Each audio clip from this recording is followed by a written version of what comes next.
చంప చిన్న పిల్ల, చాలా అందమైన పిల్ల. తను విజయనగరంలో తన తల్లిదండ్రులతో పాటు ఉండేది.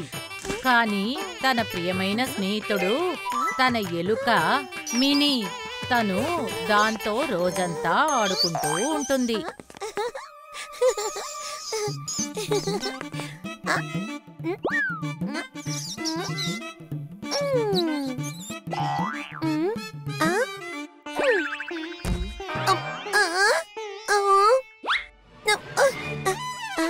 సరే నిమ్మి, రావద్దు. నేను నీకోసం భోజనం తీసుకొచ్చాను.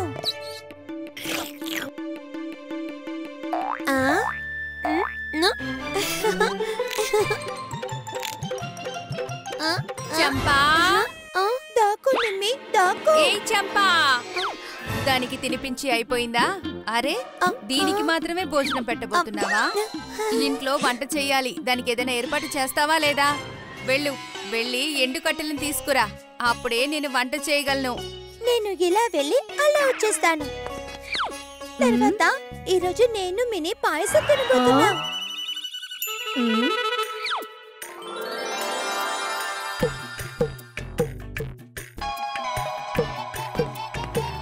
చంప అడవిలో కట్టెల కోసం వెతికి వెతికి అలసిపోతుంది. కాని తనకి ఎండిపోయిన కట్టెలు ఎక్కడా దొరకవు. ఎండిన కట్టెల్ని ఎక్కడి నుంచి తీసుకురాను? చంప బాగా అలసిపోయింది. అక్కడ కూర్చోగానే తనకి నిద్రొచ్చింది. ఆ తర్వాత తనకి జరిగింది తను ఇంతవరకు ఎప్పుడూ ఊహించను కూడా లేదు. చంపా, చంపా, నేను నీతోనే మాట్లాడుతున్నాను. అసలు నువ్వెలా మాట్లాడగలుగుతున్నావు? ఎందుకంటే నేను మాట్లాడేది నువ్వు వినగలవు. అలా నేను ఎండిపోయి ఉంటే నీకు నేను యూస్ అయి ఉంటాను. కానీ నా చుట్టూ 4 వైపులు పెద్ద పెద్ద కొమ్మలు, చెట్లు ఉన్నాయి. కానీ సూర్యుడు వెలుతురు నా మీద అస్సలు పడట్లేదు. మరి నేనెలా ఎండిపోవాలి చెప్పు? ఎవరు వీటిని అస్సలు కట్ చేయట్లేదు. నన్ను చూడకు. నా మీద ఏ తప్పో లేదు. ఇలా చూడు, నేను పూర్తిగా తడిచిపోయాను. ఎందుకంటే నా మీద కూడా సూర్యుడి కిరణాలు పడ్డం లేదు. ఎలక మాట్లాడుతోంది. నువ్వు వినగలుగుతున్నావు అంటే నేను మాట్లాడుతున్నాను. ఇలా చూడు, తప్పంతా సూర్యుడిదే, నాది కాదు. అరే, నన్నేం చేయమంటారు? అందరికీ వెళ్తురివ్వాలనుకుంటున్నాను, కానీ ఈ నల్లని మేఘం నన్ను ముసిరేస్తుంది. నా మీద నింద వేయకండి, ఇప్పుడే చూపిస్తాను. చూసారా, ఈ గాలి నన్ను ఎక్కడికన్నా వెళ్ళనిస్తే కదా.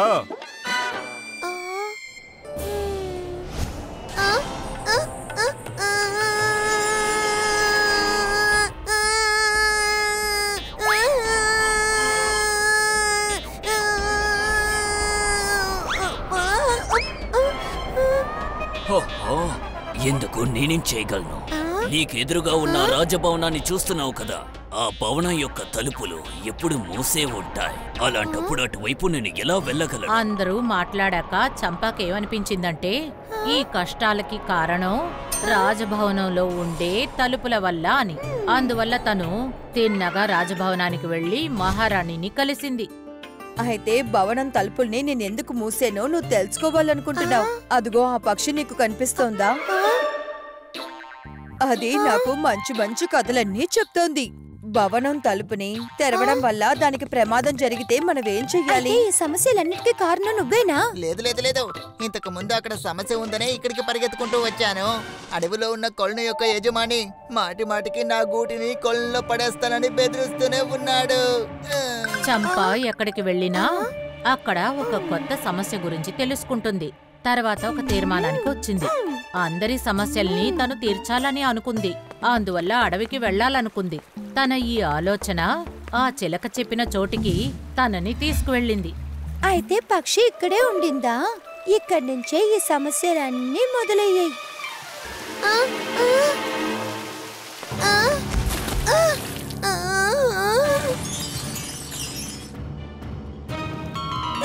మీరు ఎవరు?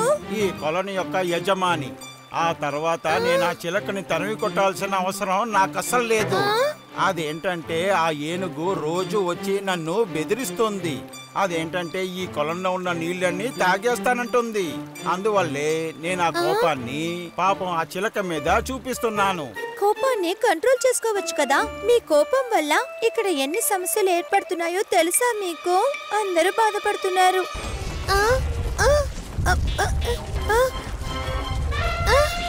చెప్పు చెప్పు కాటైనా కాటైనా, ఈ రోజు నేను నీ దగ్గర నుండి ఎలాగైనా తప్పించుకుంటాను. ఆగో!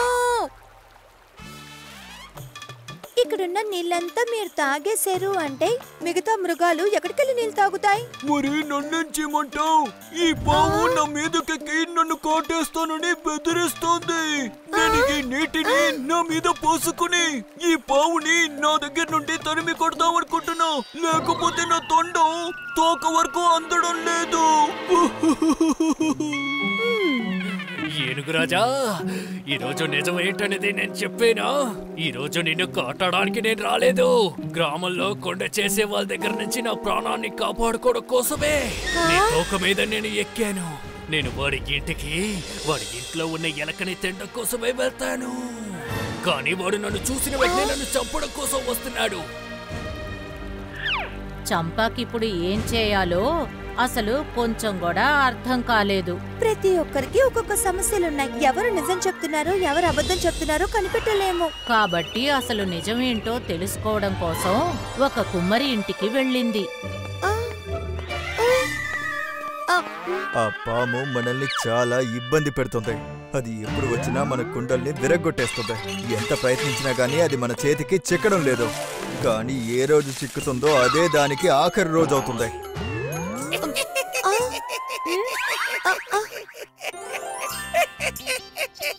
నువ్వెందుకు ఇలా నవ్వుతున్నావు? మరి నవ్వకుండా ఏం చేస్తాను?